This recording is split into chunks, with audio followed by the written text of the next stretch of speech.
กูว่าเกี่ยวสอบมวยวางบอเวทไว้ขึ้นและสุกสปอร์ตนาสายกว่าจะรุนแรงและจับเวลาและมีกองจอและบอกไว้ขึ้นแรงกันยานก็ยัง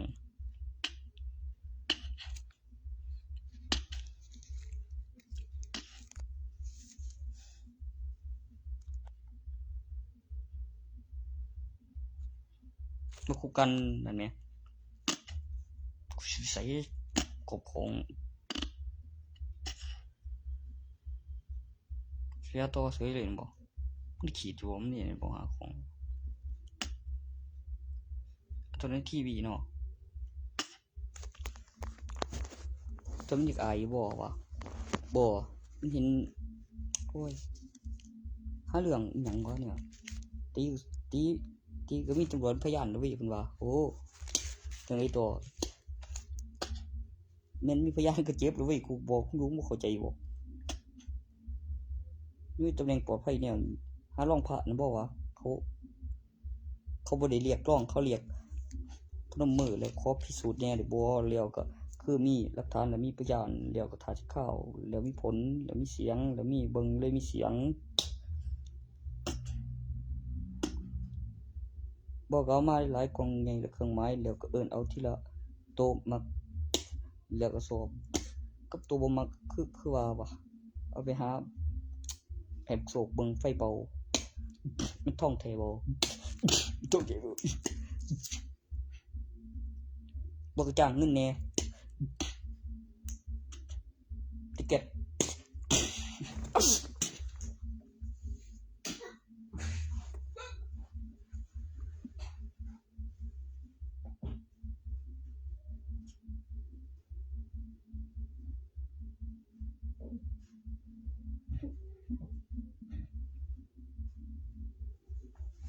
พ่อคำขาวก็มีได้ถือไฟบ่มองยังวะ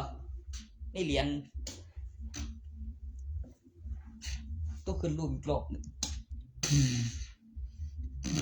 ต้องเขาไปวงเฮ้ยเนาะต้องคำขาวกูว่าแต่เขาสั่นแล้วว่าให้มึงปลุกเสกใส่ล่ะโอ้ยส่งไปเชื่อเดียวหลับเลย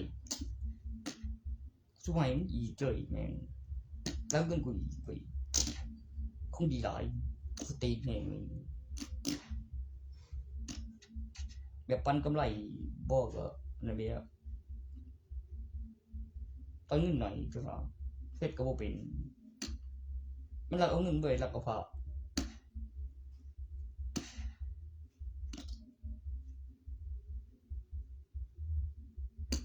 กูยังสูบถือมาจากกลางบ้านมันขึ้นไปเบิ่งกูบอกว่า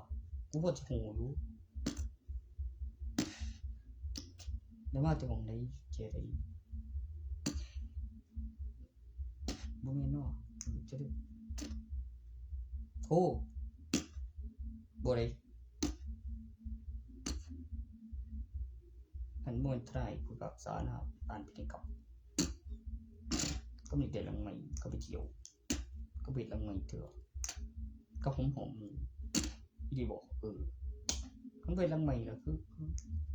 ชิวเขาบักหลอกมันสักจะมากไปว่าอีกบนบส่งลอยไปขันขี่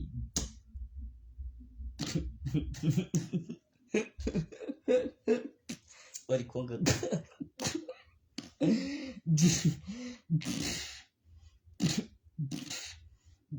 เพื่อนที่ได้กำลังเดีย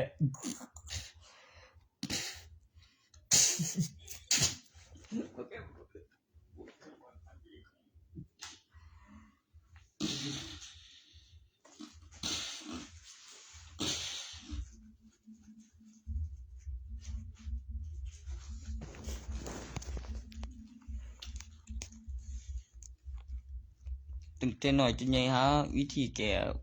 บ่ได้เถื่อคือเสียงหรือผลแล้วโตได้ยินสงสัยสิเป็นซุปเปอร์ฮีโร่โอ้ย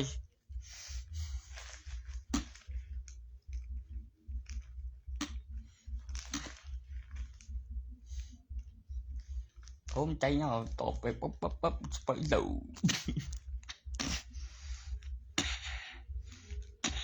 มันบริยุ่งเรื่องมันออกปากงอแดงใดเลยไหมกูว่าอยู่น้อยทั้งเขียวแม่งฟันกรามฟังดังใจอยู่ใส่ทอนออกไปแล้วนั่นก็ออกแล้วออกปากแล้วเก็บไว้ไปยังไว้มีเสียงฝนเด้วัตถุสะบัดออกอีกใส่จะเร็วเหลือกใส่วัตถุไว้บ่ได้เดียวสมมุติอุปกรณ์กูก็ประกอบอุปกรณ์ตัวงั้นต่อไฟใส่ขวด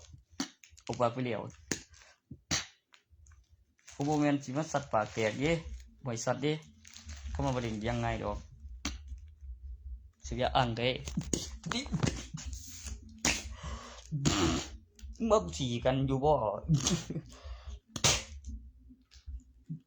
บ่แม่นดอกบ่สีกันอยู่ออกไปบีมึงไปกูสีกันยังกูสั่งแล้วบ่เชื่อบ่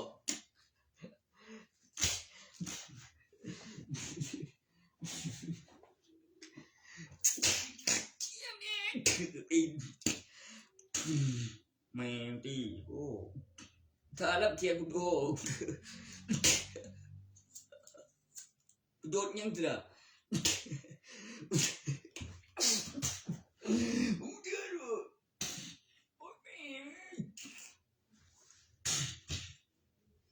เสกกับขังก็มีการพัฒนากับเรื่องตาทุบานละมีเสียงแรงเอะอะเสียงรุนแรงแรงต้องหันปั๊บของแนวได้บ่มันคือสันในห้องประชุมแล้วมีราคาแล้วมีห้องย่ำกระเด็นจนบ่ตกทางแบบนั้นเขาสิว่าหยังว่าฮืมเผอเบิดโอ้ย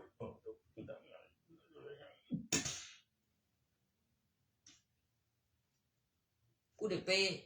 นั่นอยู่ไสตามระเบียบแล้วเขาก็คือว่าอยู่เจ้าที่ตำรวจบ่มันก็เฮ็ดบ่แม่นหยังได้คือระเบียบมารยาทผมเสพในห้องน้ำบ่ได้ครับ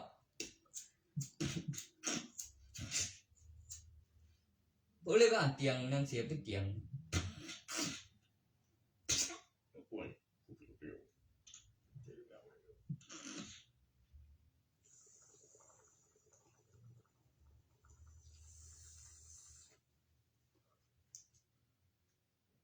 ตัวนี้สิมีตำรวจเป็นพยานเขากับออกกับกองจร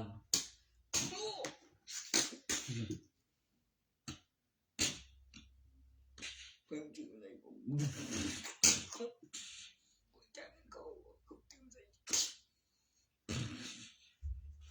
ผมบอกเดียว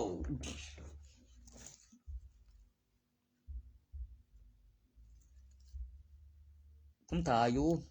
ตีกล้องอ่างนาหูแล้วปานนี้บริงูเว้ยเขียดไรเถื่ออยู่แต่ว่าลอยนวลไปยังโตมาตายใส่มาตายก็มาตายโว้เกินอ่ะกูเห็นเป็นเด็กหน่อยแล้วกระเด็นออกบ่มันก็สิว่าเขาเห็นมันตอนใดอีกได้นั่นเห็นไปหาหมอขันบ่ไปหาตำรวจเพื่อมีใจมาบ่แล้วเพื่อพอไม่ไปตรวจยิกหลุ่นบ่มีไอ้บ่อนเกียดเองนี่แม่นถึงจักโทษอีหยังถึงมันเด้อก็คือว่าแต่ว่าตรึงเฮานี่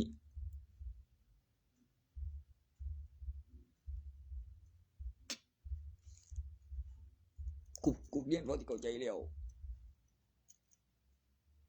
ตัวตรึงกูเมียนนี่ยันคือจำอยู่จะเด้อว่าอยู่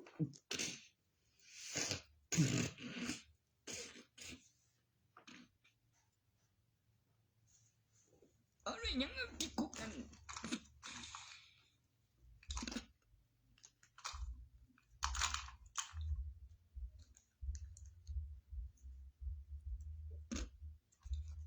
บ่อยโดนมันก็ถึงนวิวัฒน์วัชบิดอุ้ยบอกดูร้านมัดหนึ่งอยู่หรอกมึงกู เลือกได้เว้ยปุ้ย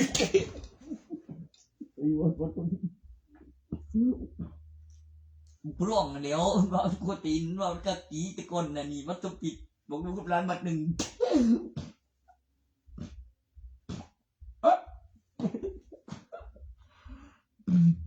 ร้อง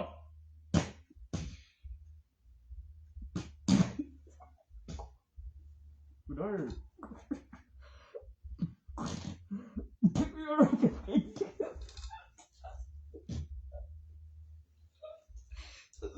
เป็นบุกไปเดียวมาเลยอย่าตื่นไปแล้วร้อง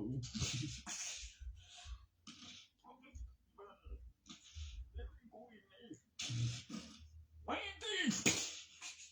ลูกว่าถึงว่าต้องเป็นก้อนอะไรเลยโอ้ยมันมาดึง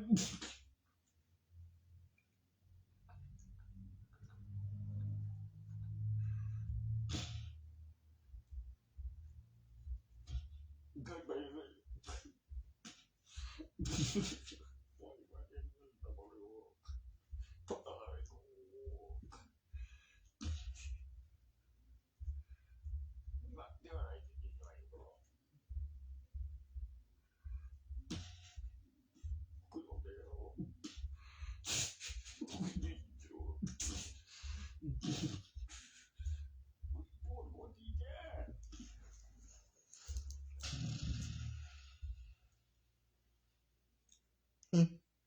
ยังล่ะประเทศเนี่ยนั่นโอ้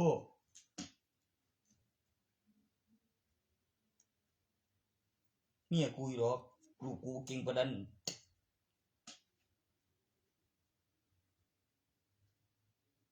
กูต้องตายก่อนเมีย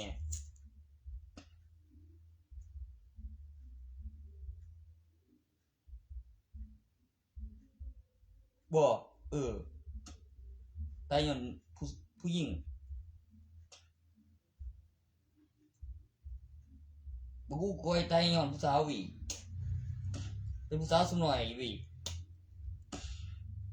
แบบใดแบบแห้งมันหนักบ่แม่นเมียเจ้าของติล่ะมันบ่มักเพิ่นแห้งละเครียด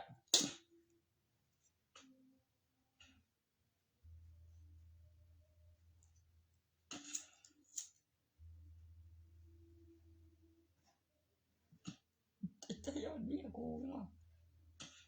บ่ตาดำนี่เนาะมีข่าวก่อนนั้นมีเบิ่งมีข่าวก่อนนั้นเพิ่นก็บ่เชื่อติล่ะเพิ่นบ่เห็นนำเขาเพิ่นบ่ซื้อหนังสือพิมพ์สมหน้าแหน่สิเสียเงินแต่ก่อนหน้าซื้อหนังสือพิมพ์อยู่ดอกคันมาหน้านึงได้มีเบิ่งผู้เด้อเว้ยคันแบบคือปร้องนั่นทนลูกด้วยดียุ่งจะเกิดมึงจะถือก่อนกูได้จังไดวะแต่ว่าคันมีเบิ่งนิสานนั่นว่ามีเบิ่งพร้อมกันหนังสือพิมพ์นั่นแหมเว้ยบ่กล้าแต่ว่ามีข่าวก่อนอาหารนั่นแหมใช่บ่มันจะใส่มันจะว่าสิเสียเงินก่อนอาหารบุ้ยบ่คือปงไม่ดอกหาทางออกคนสะสมไว้น่ะบ่เสียสะสมไว้ง่ายเพิ่นก็บ่เปิดเผยเพิ่นกัดติดเครื่องแล้วอ้างแต่หำหลานแล้วเป็นลูกของหรือเป็นหลานเจ้าของคือว่าหำตามพูดไอ้มันทำกูแจมตั้งแต่ตัวไม่สู้เด็กไปเลี้ยวน้ำแห้งอีกแต่งร่างหน้านึงกูหายใจยังดูหลังมันจะทำบุญเองได้กระดาษที่เพิ่งเตือนว่าบริการกูดอกบ่แม่นใครใหญ่หลีกูไปรอชีไปเลยกูไอ้กูขาดยังได้กันว่าภาพแจ้ง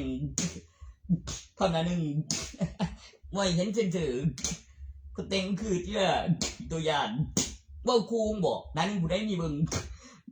กูไปหลีไปโรงพยาบาลเลยเฮ็ดคือที่สุดแล้วไปบ้านลุม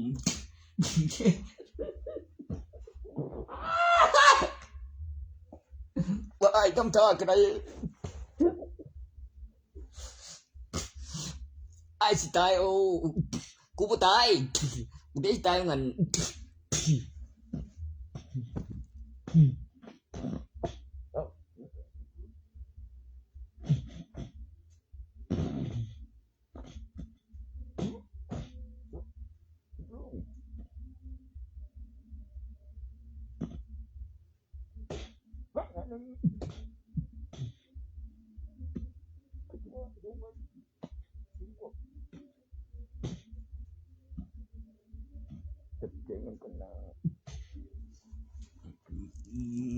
ตึกตึกจนได้มันหนึ่ง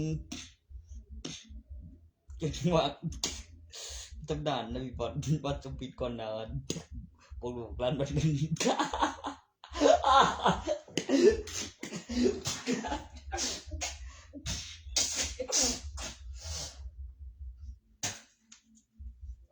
บางหน้าหนึ่งออกหนังสือพิมพ์ปรองทำตัดต่อใหม่ภาพแต่ง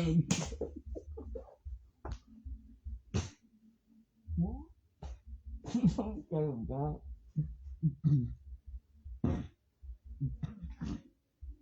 ก็มูสองขวางเงินพี่ปรองเอ้ยคอยหูอยู่ว่าเจ้ายังเงินเป็นนะมีหุ่นธนาคารเขาเปลี่ยนธนาคารใหญ่ออกจากเทศบาลบอกไปทางผู้ใดไปทางมัดปืนใหญ่ตายเอาลูกสาวอีกย้อนยังว่าลูกเคย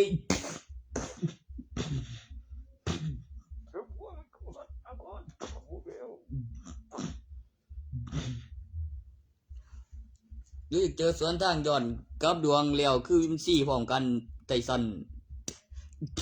ยังขี่พายุทะลุฟ้าลูกซ้ำทิมเลยทิมดาวทิมมาดีลูกซ้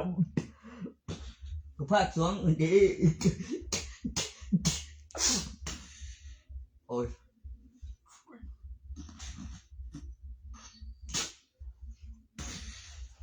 ยังบ่รู้จื้อหมุนในเมืองเดี๋ยวนี้เพิ่นสิไปเอาเครื่องเรียนศึกษาวิศวะไปนี่แม่ให้เสียบ่ให้แนวใดวะกูเห็นบ่มันตัวรอไปทางนั้นกูก็คิดอยู่ว่าใช่มั้ยก็คือบ่แล้วสิบ่เล่นนับวางถึงหน้าร้านโทรศัพท์กูฟังไปฟังมากูเห็นแล้วกูจังว่ามันตัวรอข้ามสะพานเป็นคนขับรถแท้อยู่ดอกสิให้แล้วบ่ให้แล้วว่าเพิ่นบ่เดี๋ยวกูอีกคนจะได้ก่อนก็เติมไฟสปอร์ตปลุกเสกก็ไปลบจิ้มซื้อในค่าของจะรับพลังซื้อมาต่อจากบีบในเข็มบัดนี่ล่ะถวายบริเฮ็ดเสียกูซื้อมาได้ของดีมีเบิ่งสรรพคุณฟื้นพลังเป็นเส้นน้ำมันเป็นพลังงานฟื้นฟูบำรุงรักษาสปอร์ตปลุกเสกอุปกรณ์ใส่พลังงานไฟฟ้าอาจจะเป็นใสนะแบบปีสิงเหมือนยังคันบอกแบบละเอียดปีสิ่งข้อมูลแบบบินปีมีดูมีหลักฐานบินวิดีโอบินสำรองบอกแบบคืนกันหรือมีหลักฐานมาคน1 ปีโอ้แปลรูปปลุกเสกสัมผัส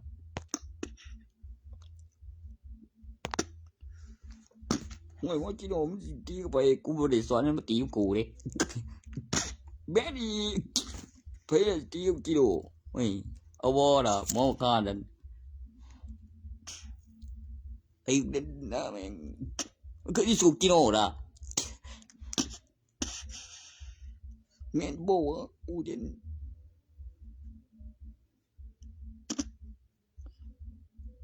สิทธิ์ไผน่ะบอกว่าสิทธิ์ไร้ครูผู้พระราชสูงเขารอตัวอยู่มันนนเดิน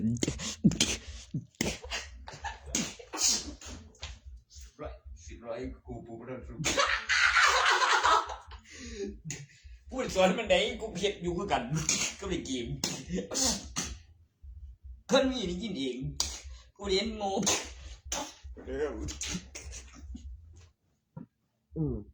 อีกครั้งก็กูพอมันกูก็เป็นพอมันแล้วอีกกูก็บอกมึงแล้วแต่ตอนประเดี๋ยวด้วยตัวกิโลนั่นบอกแบบอย่าคือเลี้ยงเลี้ยวเป็นลีเล่นบุญไม่ท่านี้มากิโลแล้วกิโลแค่แค่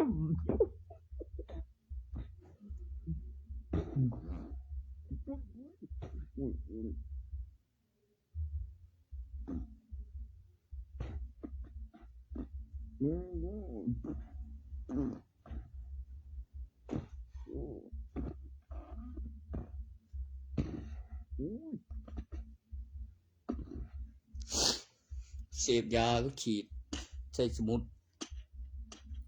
แก้ข้อแห้งแก้กระหายก็เติมแห้งเมื่อเศร้านักไปก็ย่านร่างกายบาดเจ็บเป็นแบบพอดีแล้วก็เล่นเกมไปนำแล้วก็ลุกเฮ็ดใหม่เวลาว่างหลายก็เก็บหลักฐานวิดีโอเลยเฮ็ดไวขึ้นแล้วเบิ่งแล้ววู้คือกูว่านั่นบุ้ยไผหูเด้เตยดอกยังบ่ทันถึงเวทีมีกรรมการสอนมัดสี่แขนโบ้3-2-1ลมเจ็บ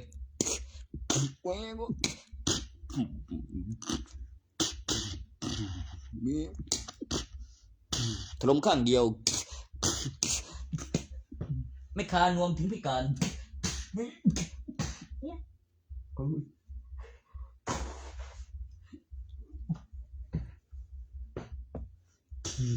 วางสอบจบ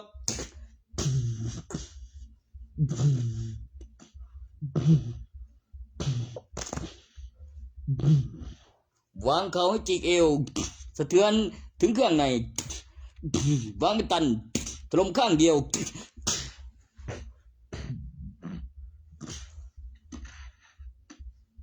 1,000 กิโลหรือ1 ตัน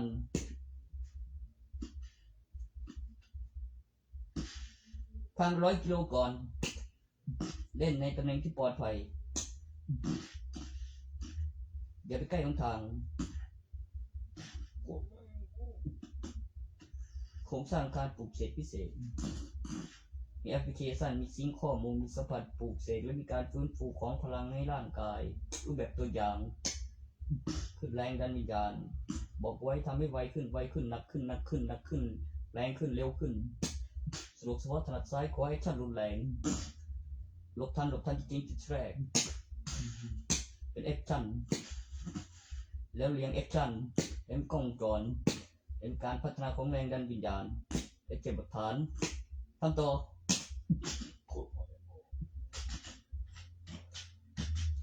ตั้งรับให้รูปแบบป้องกันตัวพร้อมโจมตี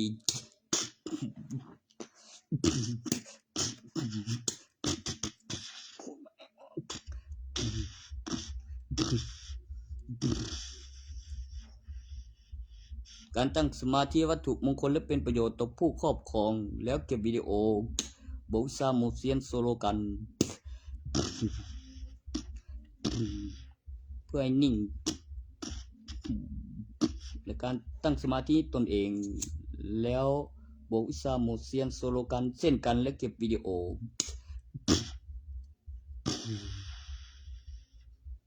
กายเงินกายทองกายอัญมณีมีชีวิตอยู่เหนือดินเหนือสวรรค์และบนดิน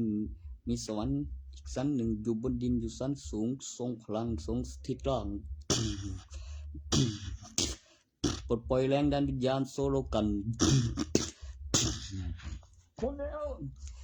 กระทืบพื้นแล้วโซโลกันนำผลิตแผ่นดินโบยนะโบยเวียงโอ้โอ้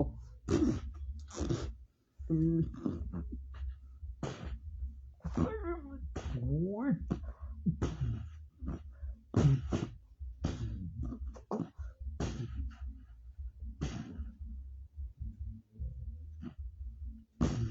ขึ้นเวทีแบบสะเทือนขยายโอ้ดีดี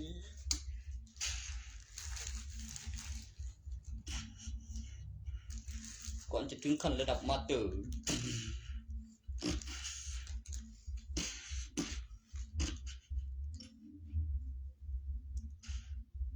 มาเล็งกูยังนี่กูก็เฮ็ดแบบบอกของหันอยู่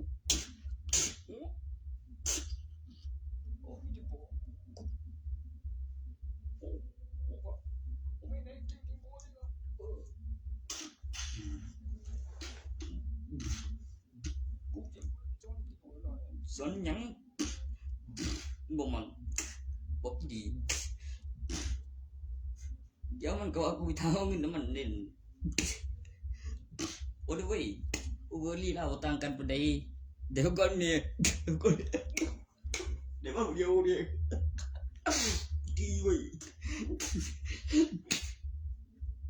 โอ้ยอันก็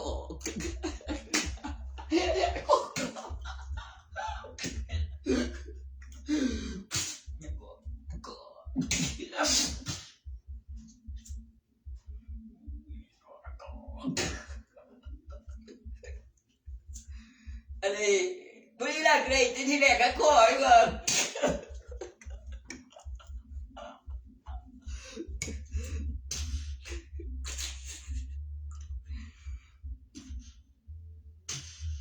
ไอ้หูพวกท่าน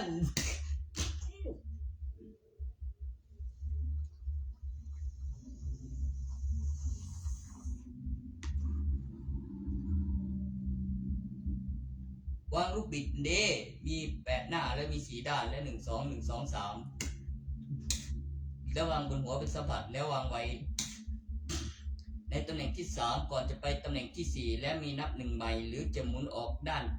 ขวาหรือด้านซ้ายมันก็มี8หน้า4ด้านโอ้ไม่ให้รู้ทันในฝ่ายศัตรูไล่ขู่ผู้พลันสูงไล่ขู่ผู้พลัน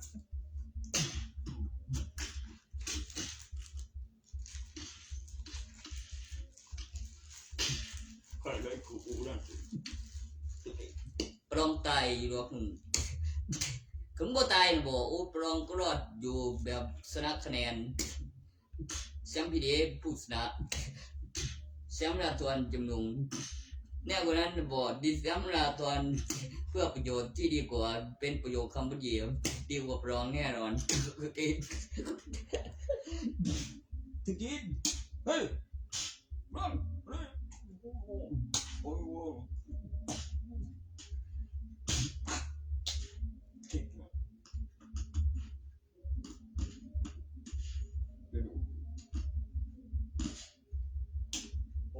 มองทันอยู่หรอว่าอยู่เวลาอยู่บ่อนสีเขียนเนียมบุทันเองในคณะกรรมการในกล้องรวมถึงแจ้งตำรวจผู้เล่นหายไปแค่ขู่แจ้งตำรวจมันก็ตกไปเป็นผีกูยิงในจอนดีแบบมือหนุ่มเข้าไปแล้วแจ้งตำรวจก็ออกมายังกูแจ้งตายแจ้งหาก่อนนั่นแค่ขู่แม่งเอ้ยเกมไม่มีอะไรเลยแบบกองโปอีกต่างหากแม่ง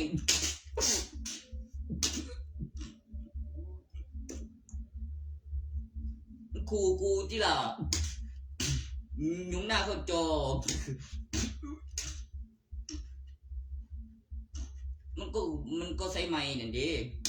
เก่งด่วนคืนคนไม่วางที่เดิมเหลือผู้เล่น3 ปกติ4บอกไว้มองทันจับวิดีโอมีรูปแบบการเคลื่อนที่มีผีข้างในจอได้ไงเป็นแมปผีได้ไงแบบนั้นไม่ให้หลุดออกมาไอ้ข้าวางไอเทม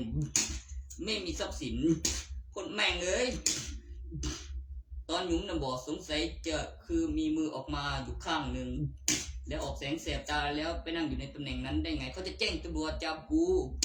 รู้กูทำได้ตัวแจ้งตำรวจจับกูได้นั่นกูครูเด้ตัวมันร้องก็แจ้งตำรวจนั่นไหมมันก็ครูอีกเนี่ยกูก็บอกอยู่นั่นมันก็ออกมาโป๊ะ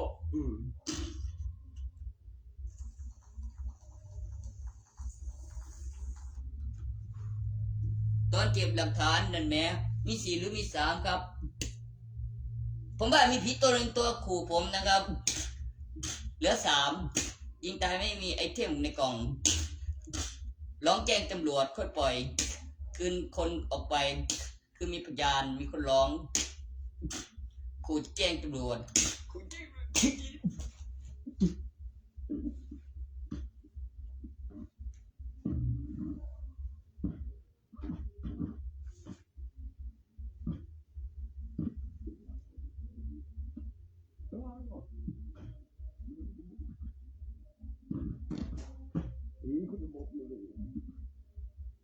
รู้หน้าจอมือหยุมเข้าโจไก่ผีโดนปืนซ้ำให้ตายวางไอเทมแจ้งตำรวจค่อยคายทำไมมีพยานกำหนดเวลางั้นกูบอกปล่อยบอกคายตัวลูกเผลอวางย่อนลูกหลุดปลดสลัก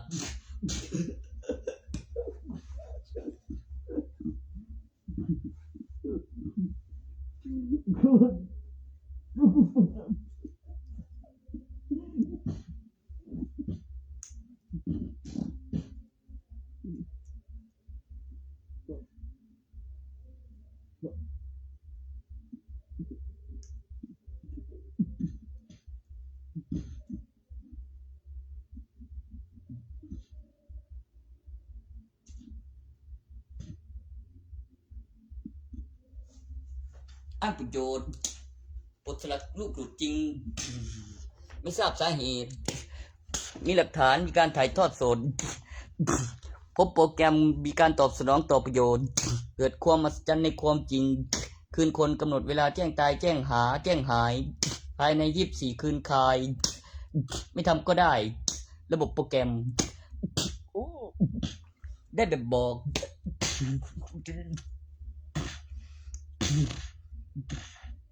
มันเป็นเหมือนอะไรวะ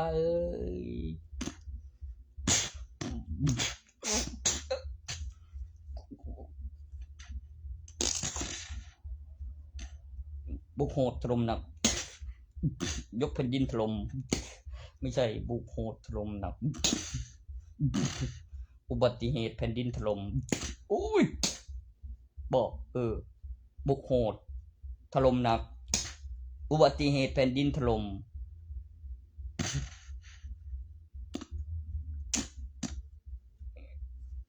เกมนี้ทีนั้นมันไวเกินไวเกินไรวะตรงนั้นอยู่ครบไม่นั่งที่เดิมนักจอหายใจยันอยู่ล่างผีไม่ใส่ส่วนผีข้างในนะบอดโดนปืนตายวางไอเทมเหลือ3 คนมีพยานทำให้จำได้มีคนร้องเป็นผู้สาวในจอเก็บวิดีโอมันเป็นแมทผีแรกเรื่องวะอะไรวะพิสูจน์ถึงมือหนุ่มวิคุณโตออกเสียงเสียงกาแล้วนั่งอยู่คนละตำแหน่งเปลี่ยนเกมบอสใส่ตอนไปทักทายเนี่ยแม่เงียบไป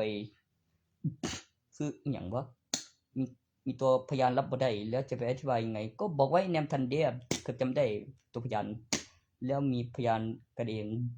แล้วก็อะไรวะอีกอย่างหนึ่งสถานการณ์ขู่กับห่วยก็อกสตีนกูแย่กูกำลังอันนั้นอยู่มินจีปืนบกพังระเบิดใส่การใดรูปแบบตัวอย่างกำลังเก็บวิดีโอกล้องวงจร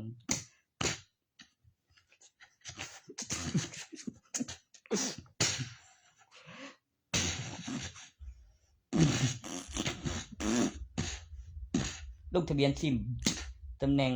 คือจะซื้อผิดกำลังฟรีไฟล์แล้ววงนักเลงแล้วเกี่ยวกับอายุประสบการณ์แล้วก็สถานที่โดยจานมันคือ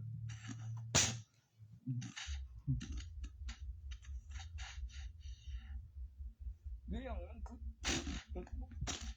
เรื่องมันคือเปลี่ยนคนไปยัง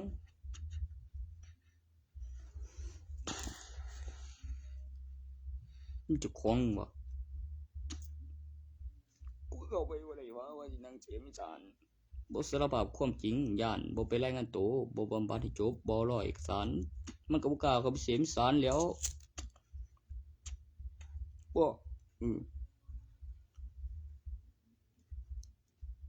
เดี๋ยวนี้เป็นหนี้เท่าใดยังบ่นับยังสิมีแต่สิเอาบ่วะบ่แบบคือกากำไรเขียนบินเอากำไรว่าซั่นโอ้ยปึกว่าเด้เจ๊กตำรวจก็เทศได้อยู่ดอกบอกกับยาบังไว้อยู่บ่ไกลสังก่อนจังน้อยคือสิบ่ไปฮู้ปานใดบึ้ยก็โดนพูดอย่างนี้นะแหวนพี่หลวงนี่ดูมันกูนะ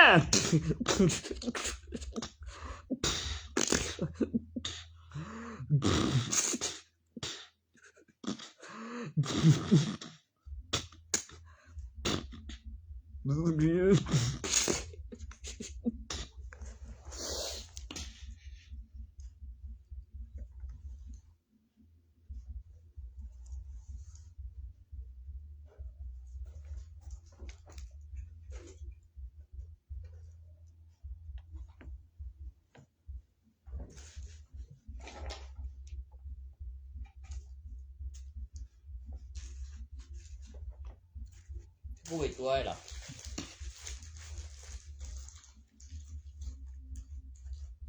จะกดรีโมทแล้วก็มีการซ่อมอุบัติเหตุนะบอกแล้วเฮ็ดไปนำแล้วก็มีเวลาแล้วพากันเฮ็ดอิหยังอยู่แล้วคือซื่อๆแล้วมีผลมีเสียงแล้วก็ได้ดีแล้วก็คืออ้างประโยชน์แบบคือว่าได้ไปมีหลักฐาน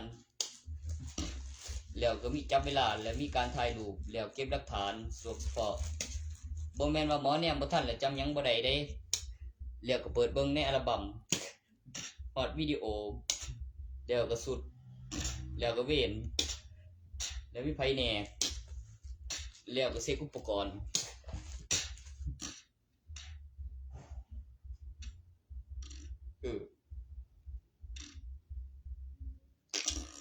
บ่ครับหัวโตผู้อำนวยการอยู่เบิ่งทรงคือผู้เฒ่าแต่คือไกลหลังแต่ก็บ่แม่นบ่ก็คือสิพิดิบบ่ก็คือว่ามันบ่แม่นแบกแจกบ่ก็ไม่โกรธล่ะอีกจักหน่อยบ่หานายหน่อย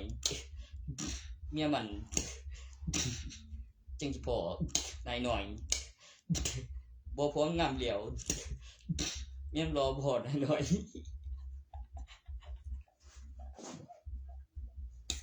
ผมนั่งตึกโตกับ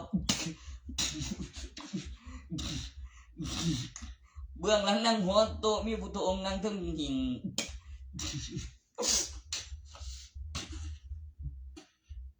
เพิ่นถามวางสันผมก็เลยตอบวางฉี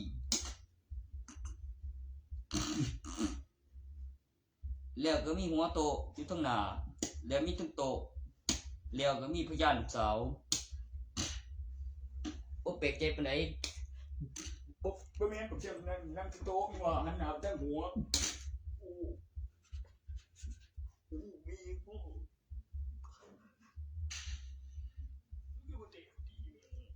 ยังอ่ะมันสิเตะจีได้ไงคือบ่มถึกนั่นได้ยินแล้วเสียวแล้วหวานหอม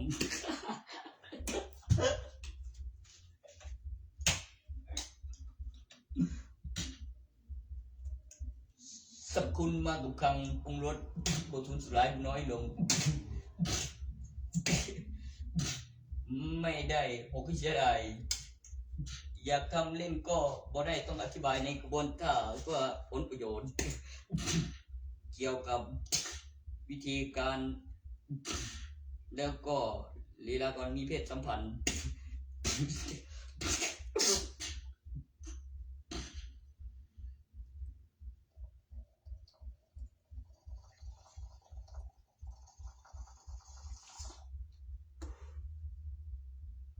มึงไปหาด่วนลีลาการมีเพศสัมพันธ์กันไป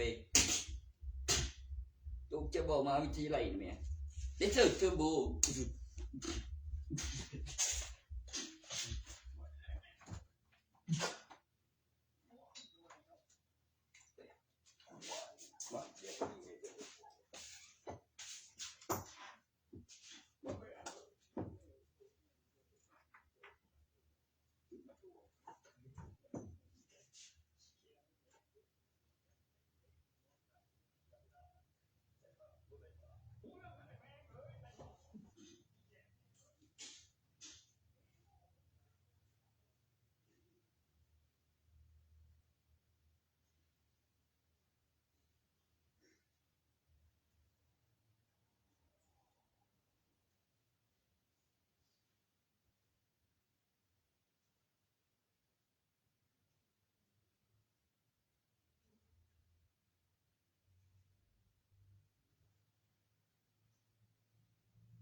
กูอยู่คนละทางก็พอกูอยู่ฟังกูนี่ว่า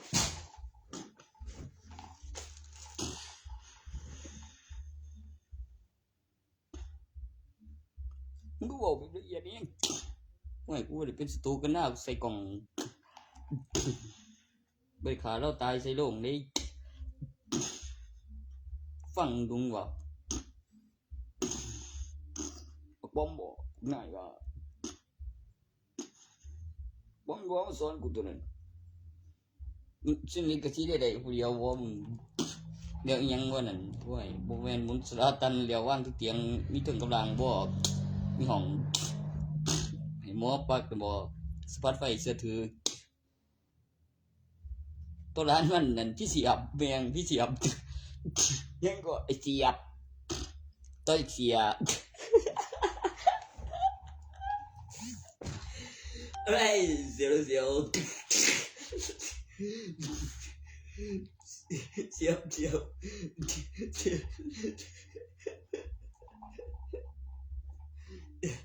แล้วได้ดี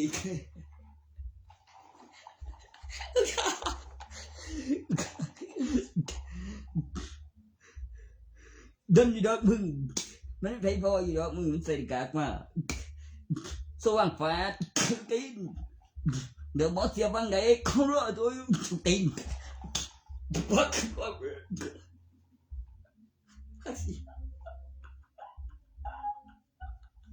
ก็ได้วัตถุโอ้มีตัวเลยนะครับว่าเกิดเลยถูกอยู่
มึงแม่มันจะเป็นคนแนวใดฮะ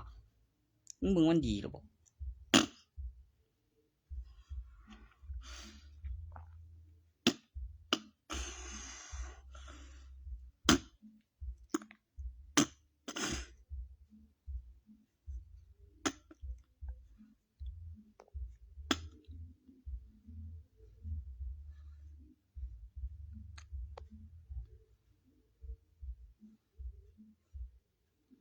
พอรูปใหม่ขึ้นมานี่สักกวนตีนเนาะบ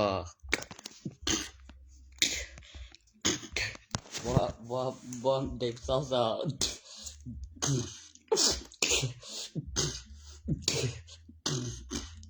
อีหยังนั่นโอ้ยบุ้ยรับตัวหนึ่งเอ้ยอุ้มเมียกี่บาทโอ้ไม่บ่สงสัยถึงยังบ่เอาก็ขาบ่ก็ขา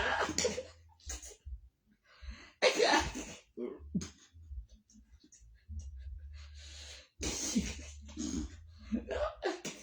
กูเป็นผู้มีหลายคนนะกู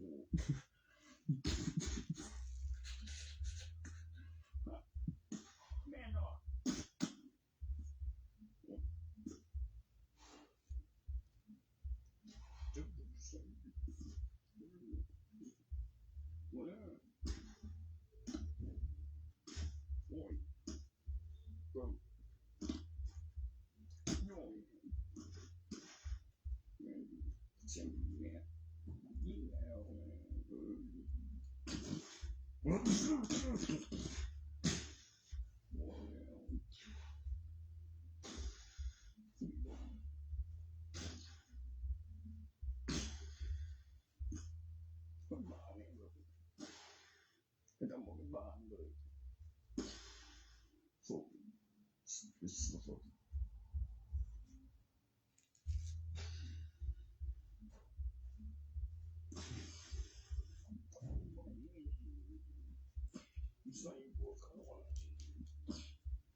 จะวินใส่อุ่นซื้อกูว่าเอ้ยเลยแม่งยังไงโซเลียวคุยเอ้ยกับกูนี่เจถ้าบ่ได้เทรนเนอร์สวยกว่าเดิมบ่กับก็ได้เฮ็ดหน้าเศร้าตัวที่ตังกูหน่อยบ่มีกับว่าเป็นยังก็บ่ได้อ้างหยังได้อ้างสักนั้นถ้าเธอว่าอ้างหีแล้วเตียวแล้วสวนคืนบ่ได้เธอจะตายประหารตอนจะเป็นเจ้าที่เราสวนคืนนะหมอผีจนบริตีบริยังเลยคือใส่ซากเจอหมอผีเข้าไปเฮียนเด้อไม่บุคคลไม่ตั้งอยู่เลยได้ไหมบอก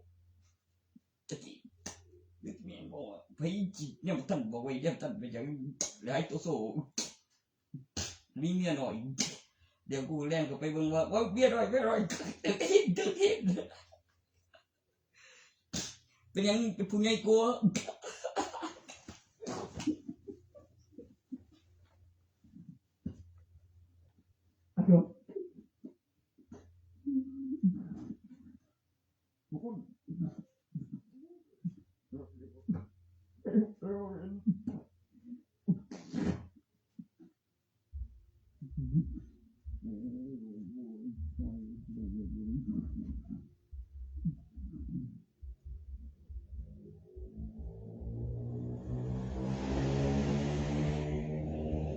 ว่ากูเสียมในอยู่ซะนั่นกูบ่มีเมียหน่อย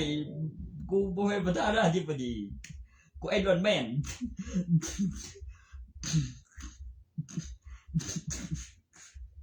กูผู้เสนอเดียวก็คือได้ใจซอยรัฐบาลก็ไร้วัตถุบ่กับเลี้ยงของครับลุงอุปกรณ์รวยเลี้ยวคุมเฮ็ดเดี๋ยวร้านอื่นบ่ว่าบ่เป็นหยังบ่ก็มันมาแซงหีป๋องหันเสาแรงพอใจมวยเส้นรีบส่ง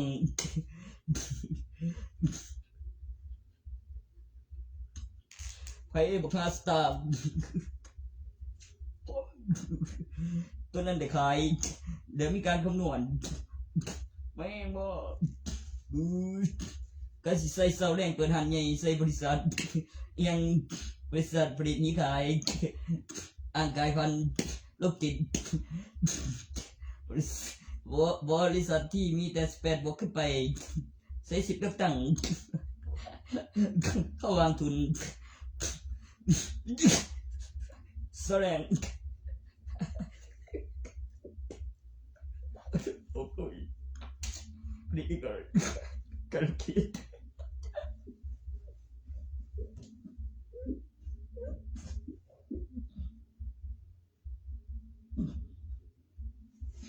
คุณภาพต้องเคยใช้งานมาก่อนแล้วก็อธิบายถึงการเขย่าแล้วก็ความรู้สึกการเคลื่อนที่สภาพตีกูโฆษณาขายกูไปขายแข่งนี่กล้วยหล่นแมนกูกินไฟ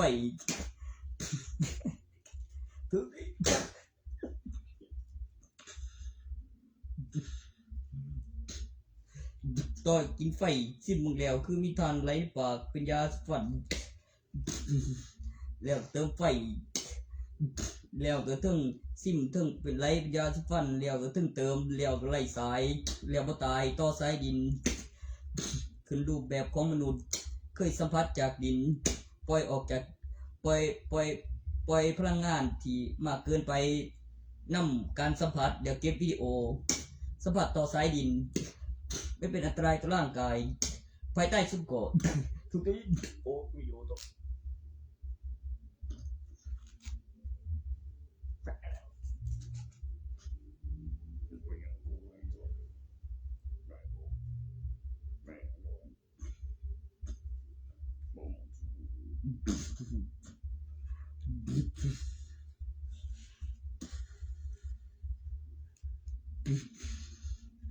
โอ้ย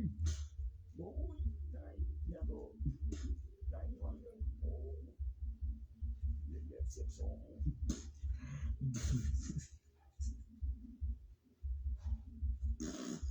ได้ยาโดจะมองยังโอ้ตัวนี้สองยังพี่ได้ลูกใส่ไก่บ้านลูกปี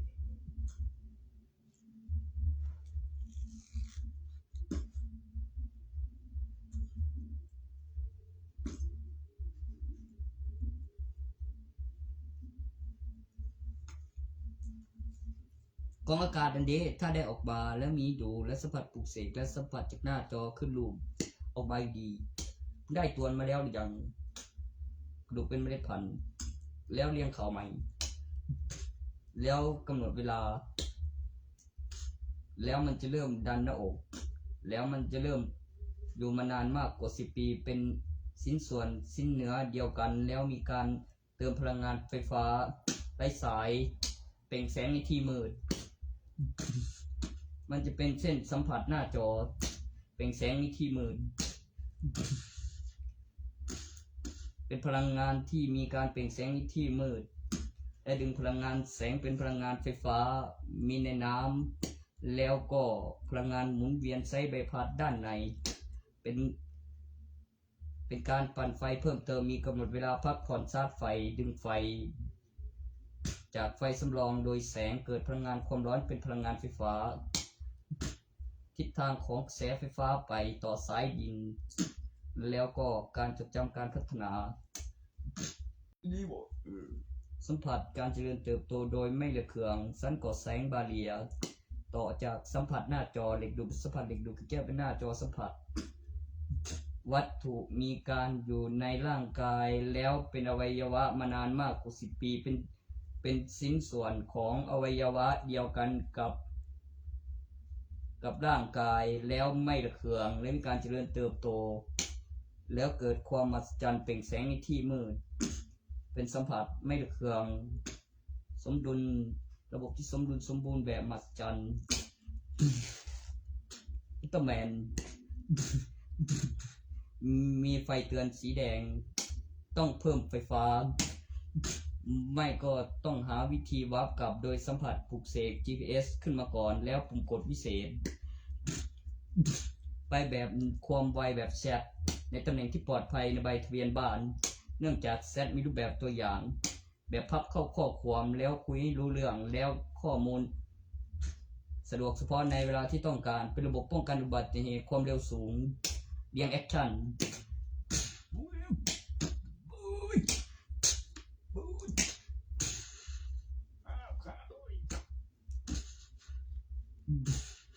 ส สว่างติดเครื่องขัดเสียงขัดสว่างไปแล้วขัดเสียงกูรอแล้วตอน10,000ขัดเสียง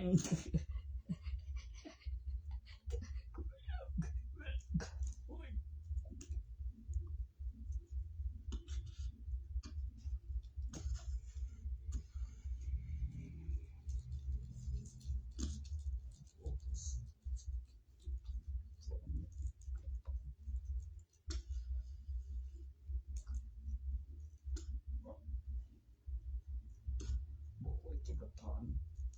มันก็เป็นแบบวิดีโอพอมันต้องมีวัตถุเปรพลังงานขึ้นรูปเด็กคนทุกคนก็บอกเร็วเอ้ยเสือเองขาดขึ้นรูป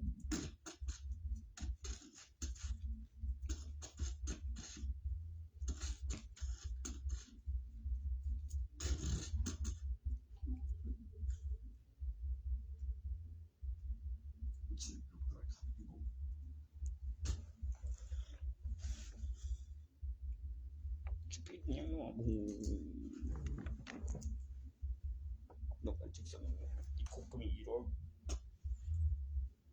บ่แล้วเท่าไว้ก็เลยการเอกสารจังจำได้เสียงของไอ้ใสโอ้ย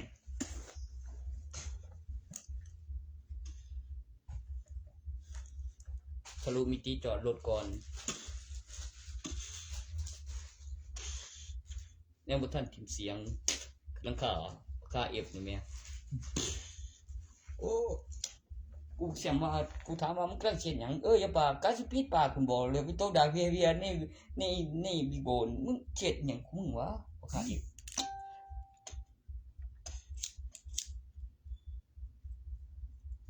เฮ็ด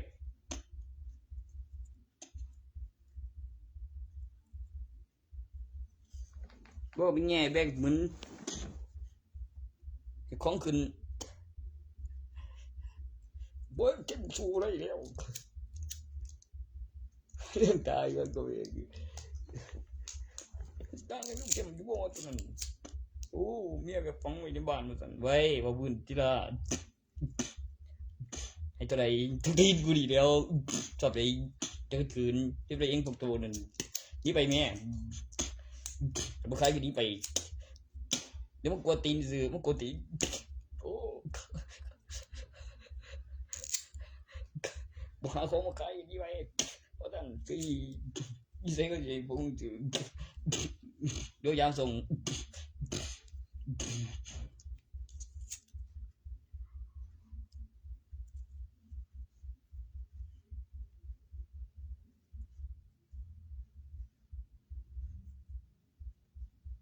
เขาขายจังกูได้แท้ว่ะจังไป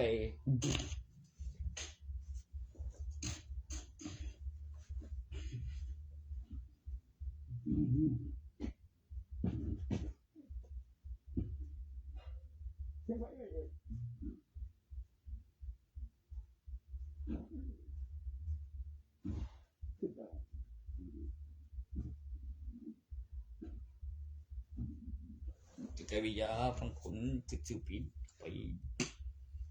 ได้คนเขาไอ้ดอกนี้เรื่องสิทธิ์หาตำรวจตักตื่นหนึ่งย้อนจากกันน้ำมึงเลยเอาไหม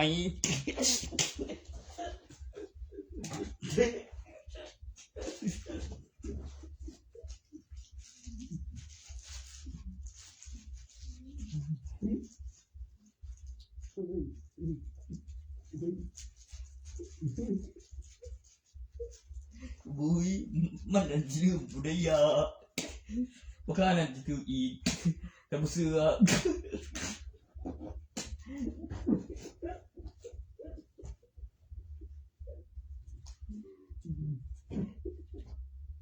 โคตรจริงกูเอง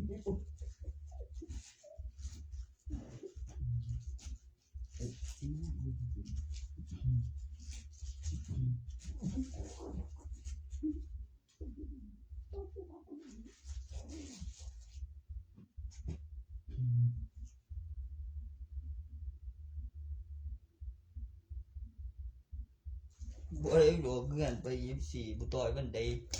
ไม่ต่อมาวิจัย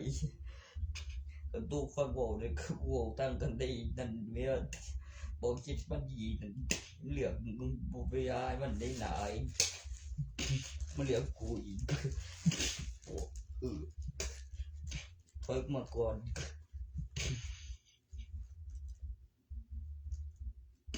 บอกเห็นมึงเนี่ยนับที่ปีเมื่อปีเนี่ยมันต้องโยงสันก่อนจะมีพอจันเล็ก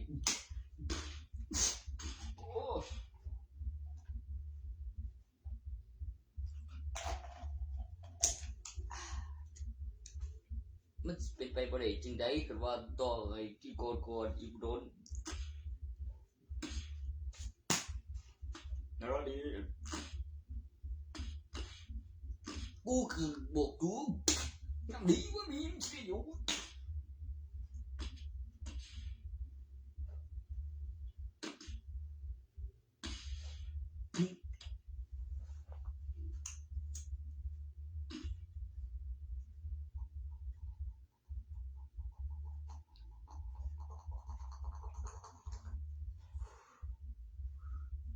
ไม่คูบุกระสูงไปยังเขาใกล้ถึงดอกมะตื่น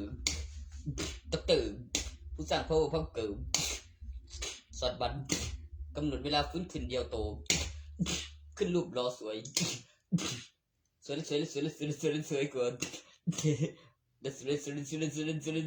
าเล่นเสียงตีมันก่อนเท่กิน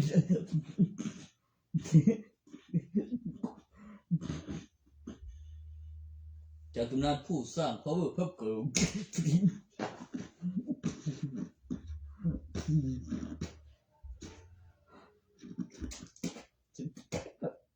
ไม่เอาไว้เวลากูแบบว่ากวางมันสร้างขึ้นมาผมไม่ล่วงง่ายหรอกกูไม่ล่วงหรอก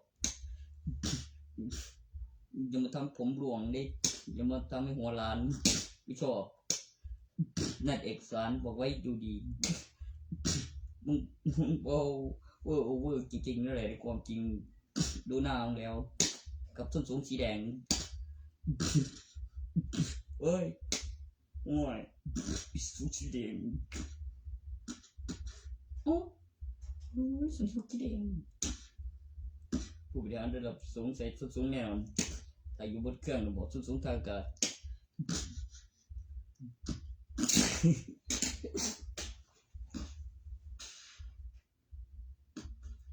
เออทีมก็เป็นทีม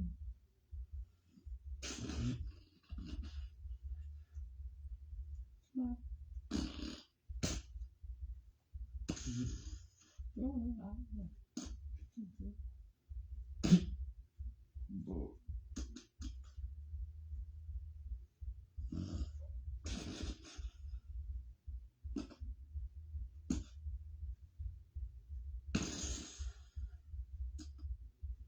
ย้อนไปเลย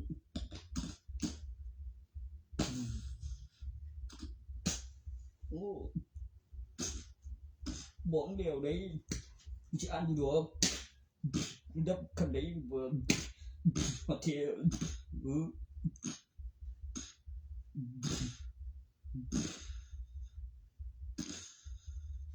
mi bưng mi cô mi cái pì bưng cô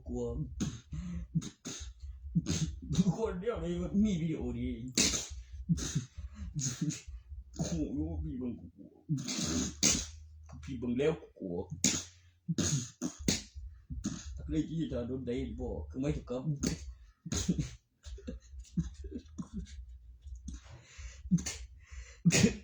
có đâu cơn phải với cũng tí mà thấy mày thấy mùi con là tao ở đây cũng mà xiên liêng lùm xiên liêng lùmเป็นลิงเป็นนุ่มมันเป็นพลามน้องยักษ์ได้จริงได้ว่าตัวกัน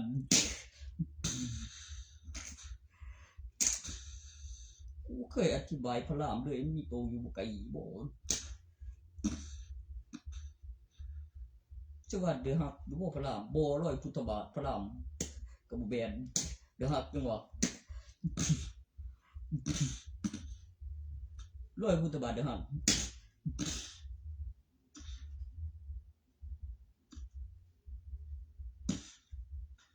อีสายกับหัวลูกบ้านอยู่ตรงภูอยู่ทางในไปอีก3 กิโลมีทางสายเจดีย์สีแดงศิลปะบ่ทันติดไล่ธงศาสตร์ก็ยังเป็นเขตอุทยานเลือกได้จับได้แต่งกายวิไลหม่องทั้งขาสีแดงแยกหลังไปอีก3 ทางไปอีก3 ทางเลยเลี้ยวซ้ายแล้วซ้ายอีกมาทางเก่าขึ้นทางตรงไปทางอ้อมไปภูพระลานแก้ว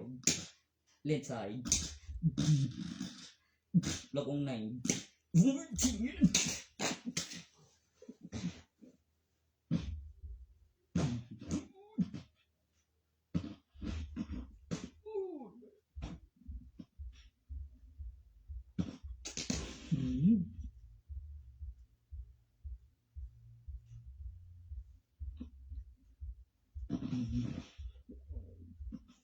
บนท่าเลนซ้ายซิ่งล็อกวงในเวทเลเวลมันธุรกิจระบบทะเบียนพลังงานไฟฟ้าขบวนท่าประสานอินกับจักรกลอุปกรณ์ยานพาหนะเซ็กอินรอบเดียวจับเวลา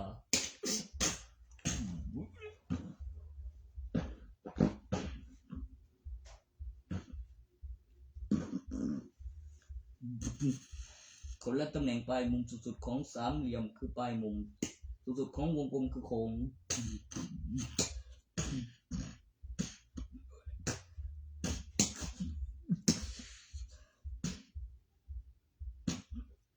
ไม่ใช่เส้นทางตรงอย่างเดียวเป็นเส้นทางรูปทรงสามเหลี่ยมประกอบเส้นตรง3 เส้นในเส้นทางในภูพระลานสูงไปภูพระลานแก้วในเลนซ้ายล็อกวงในจะเลื้อยซ้ายเลื้อยขวาจะได้หรือไม่ได้ก็อยู่ในรูปทรงมองระยะไกลทางอากาศเห็นเป็นรูปทรงสามเหลี่ยมอยู่ทางโน้นโบยขึ้นเส้นลายซ้ายสายเดียวกินไล่ถนนเส้นผ่ากลางอีกคู่สกิปได้ไล่กัน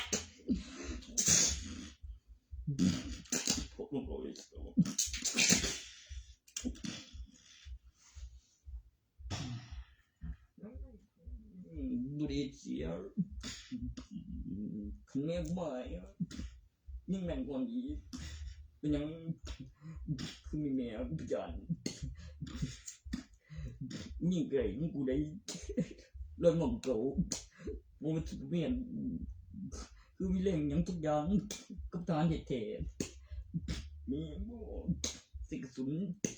ข้าวโป่ลอยมาบูและปงเบียนนักโลโซเล็กทันเลือกเลงเฮ็ดจำได้เย้กูเงิดหลายสั่งนักคุณว่าบ่ย1,000 กิโลซาไปบ่ให้จักบาทได้บ่ได้จักกิโลบ่สุดสลายบ่น้อยลงทั้งไผบ่ได้เป็นหยังไล่สุนแปะคือบ่ว่าคือได้ก็ยิงใส่ลูกท้องนี่บ่สลายลอยของเก่า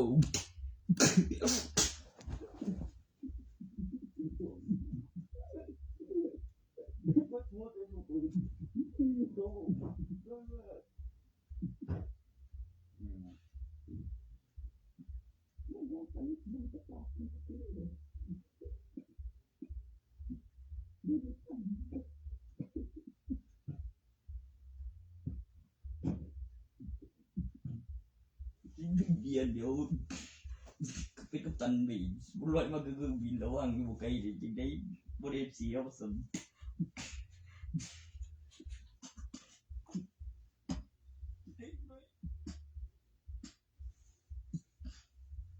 สิ่งมันสั่งอย่าง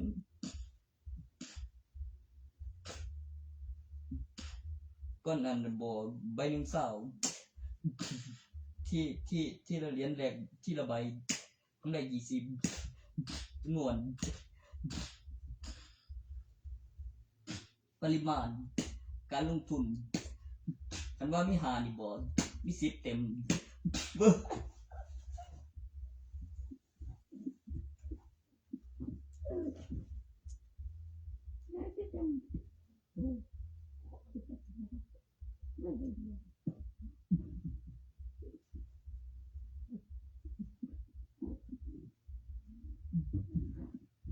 เดี๋ยวจังกูซื้อเอากิโลนึงเพิ่นจะกำไรใบเดียวพอตัวเล็กของแท้อ่างทองส้มใบพัน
กูก็ไม่มีมันบอกทั้งนี้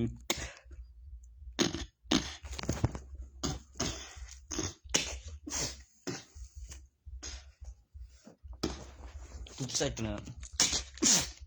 11 บวกเว้ยกูรอไว้กูก็มึงเห็นดิมันหยังต่างกันกูโยว่าอันนั้นหยังห่วยยิ้มๆแล้วสังก็คือว่าไว้ตาในห้องสังคือยังเงียบบ่เล่นหา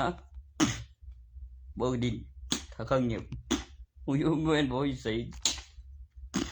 คันแม่งกูนี่นะเป็นไปได้จังได๋จะเป็นไปได้จังได๋ได้เรื่องเงียบไปสิไปต่อพอดินมาใหม่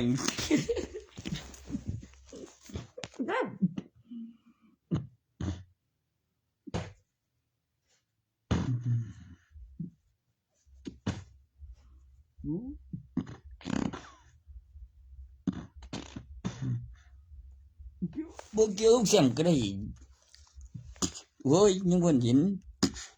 สักเรียกบ่มีดอกกระบูจะเรียกจะบ่ยอมมึงรอกูแท้แน่นอนมึงสิบ่ขี้ได้แล้วล่ะ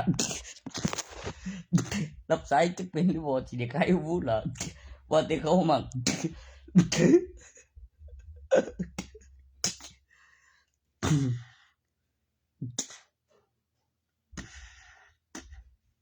กูก็บอกมึงอยู่บ่เห็นบ่ประโยคสื่อสารนั่นเฮ้ยฮอดคิวต่อไปคันบ่เฮ็ดตัวนั้นน่ะบ่มันสิประสบการณ์ดอกเตอร์หรือบ่ตื้อใหม่ยากหลายมันต้องเป็นแอคชั่นเลือกได้โอ้มีบริษัทเดียวชิมันได้ขี้ได้บ่ได้กูยังบ่ฮู้เลยว่าตัวกูจะเสียไปยังไงวะ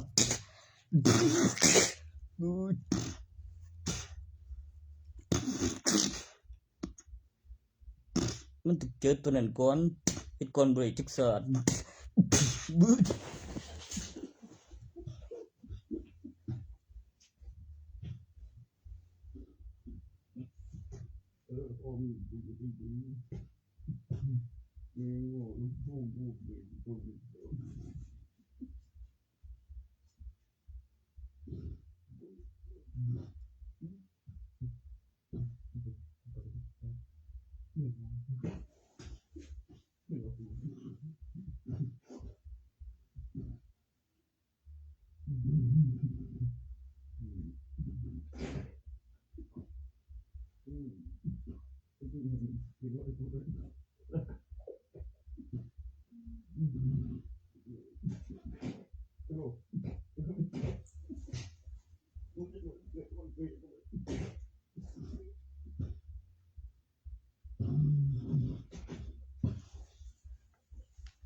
เป็นขี้ได้มึงยอมแพ้มึงหลับนั่นตื่นใหม่ถึงบ่ก็คือพอนอนบ่เกี่ยวกับให้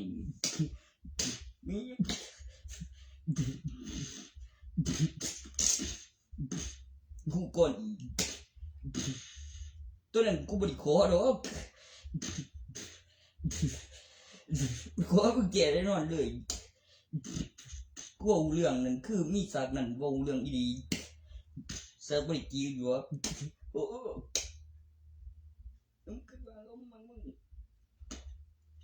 ในบริษัทบ่สร้างขึ้นมาเองว่ามึงล่ะ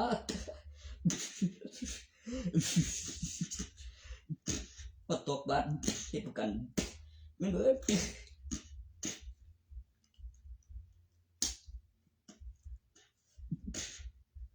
จัง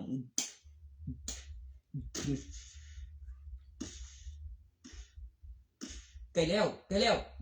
จะซื้ออะไร10 ใบได้หมด ไม่น่ารู้จะดีโว้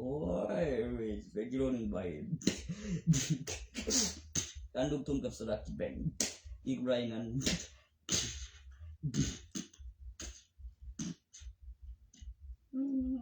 โอ๊ยบอกแล้วเอาถือไปทั้งหมดไอตัวบันไดเนี่ยมึงไงบันไดแม่งให้ได้ซากนั่นเด้อให้หูก่อนที่กูผี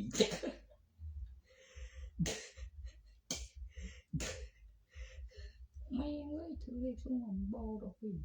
เนาะโอ้ยแต่ว่าไอเติมเอาเองเงินได้รายวันเด้อก็บินสลักแบ่งเหลวก็มีแถมมีขอความได้รางวัลมีบินเอกสารมีสลากแล้วเป็นหลักฐานเป็นบินเอกสารว่าได้รางวัลมีขอความก็มือหนึ่งก็หมวดหนึ่งก็ตกสะสมอย่างตัวนั้นแล้วบินแล้วยุคสมัยผู้ใดงานดิ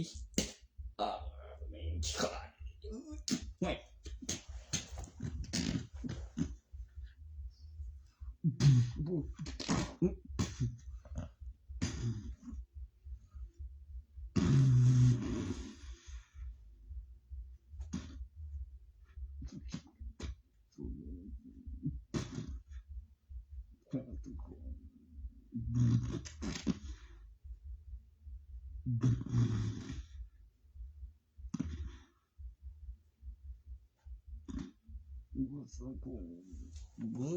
ใส่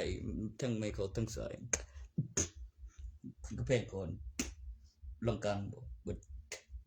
โอ้โตขึ้นก่อนบ่มีอันเป็นตันกูแผลสำเดียมเล่นสายตรงไหนทำผู้สูงคำจีบก่อนนั้นมีเดินคำต้องหันบ่มีบ่เห็นเลยเห็นดีนั่นก็คืออธิบายเห็นก็บอกไว้ได้ไม่เร็วเก่าคือเล่นสายรอบวงไหนสิ่งทั้งสายทั้งตรงมันตัวหลอก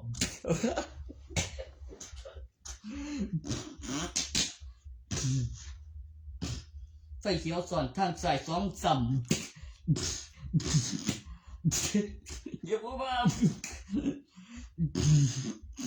พี่จอมเลยบอกเลยมึงเจอฉันไฟเขียวเหยียบหัวเขาโอ้ยกับมึงเนี้ยตำรวจก็สั่งตอนนั้นกันยินแซงโง่กับเด็กคงก็ขึ้นโอ้เป็นไหวมีอะไรที่บุทอก็เจอจีต่อจากขึ้นนะสิบเรือนนี่จักบาทตำรวจแม้ได้เตือนก็คู่มือคำแนะนำการลงทุนแรงตัวสั่งของก่อนแล้วก็เช็คบินเอกสารกับเหตุแบบมีใส่ลักษณะหรือเหตุเป็นมีของโจรเอาของแก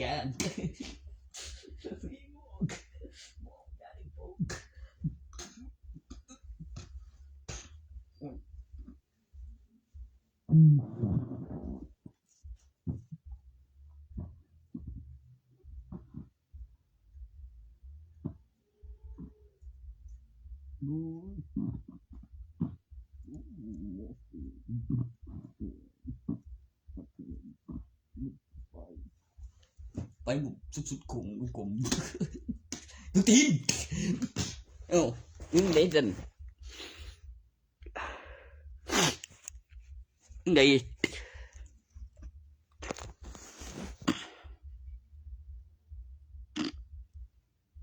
คิดดูสากนี่แต่จะกี่ตัวกู30 ปียังแต่บริษัทโต2 คนนั่นไหม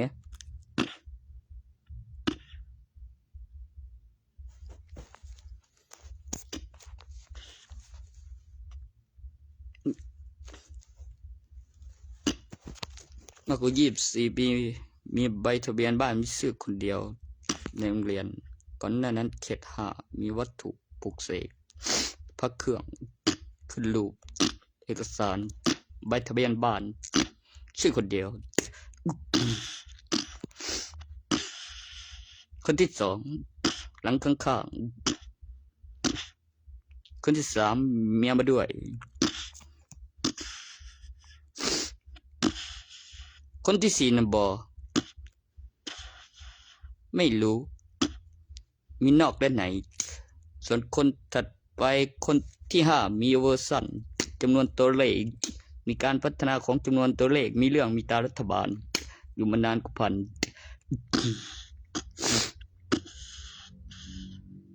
6มีเน้นอินเทอร์เน็ต7เน้นอินเทอร์เน็ต8นั่นนะคือจะตายง่ายมีสื่อมีนามสกุล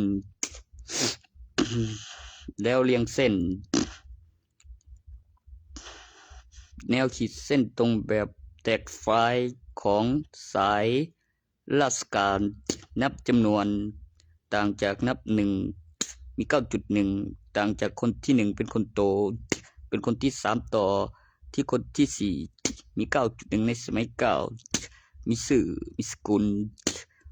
มีกฎหมายมีความบริสุทธิ์ใจขึ้นชื่อสกุลขึ้นสกุลมีบัตรประชาชนใบหนึ่งถึงต่างชาติเข้าโรงพยาบาลได้เนื่องจากมีบัตรประชาชนห้อยบ้าไม่ออก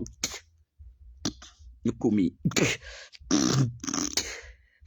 บ่แม่นไว้แมงโตมีบัตรประชาชนใบหนึ่งแล้วตายบ่ได้ตายจริงแมงมีของมีคนตามมานั่งท่านอนหลับแล้วฟื้นแล้วตื่นแล้วพิมพ์ต่อสั่งของมาแล้วก็เบิ่งแล้วนี่ตอนนั้นโทรมาเลยตื่มให้นักการพยานนอนตะคางลูกหนึ่งเป็นหยังตอนนี้ยินตอนสาวโทรมาบ่ลูก2เท